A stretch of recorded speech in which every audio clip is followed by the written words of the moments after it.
An assortment of monuments lie at the far eastern end of the main green and at the far western end of the so-called Flatiron Triangle at the end of Britain Lane.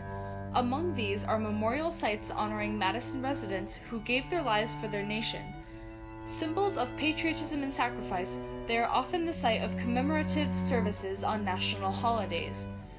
Madison's Veterans Memorials honor all Madison citizens who answered their nation's call to arms and kept our nation free. They lie at the easternmost point of the green.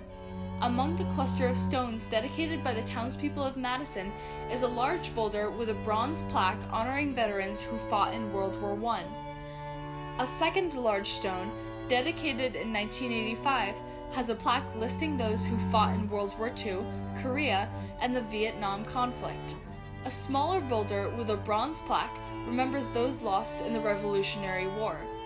The Civil War monument, funded by George Wilcox, stands in West Cemetery.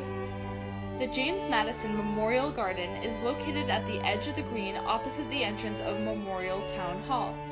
Constructed in 2001, it consists of a bronze bust of James Madison on a granite pedestal created by sculptor Christopher Dahlberg. It was placed on the 250th anniversary of President Madison's birth, which was also the 175th anniversary of the founding of Madison. James Madison, for whom the town is named, was the author of the first 19 amendments to the U.S. Constitution. The first 10 of those amendments are known as the Bill of Rights. The Madison Project Committee, the Madison Foundation, and the James Madison Memorial Project created this garden collaboratively. During the planning of the garden, the attack on the World Trade Center occurred, so a memorial tree and bench was added to honor those who had lost their lives. In particular, this site honors longtime Madison resident Diane Bullis Snyder, a flight attendant who lost her life in New York City on September 11, 2001.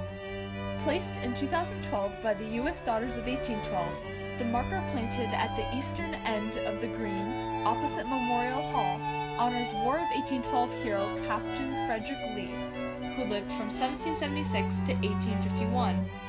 A citizen of Madison commissioned in 1809 by President James Madison, Frederick Lee served in the U.S. Revenue Cutter Service until 1829. He and the crew of his bark, Eagle, provided security for the port of New Haven and protected American ships on Long Island Sound. On October 10, 1814, while the East Coast was under a British Navy blockade, Captain Lee was called to protect an American vessel engaged in trade out of New Haven. When the British brig HMS Dispatch intervened, the Eagle was forced to go aground on the south shore of Long Island.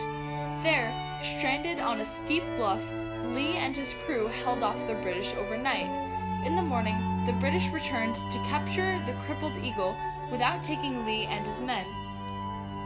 Lee praised his officers, crew, and volunteers for having done their duty as American sailors.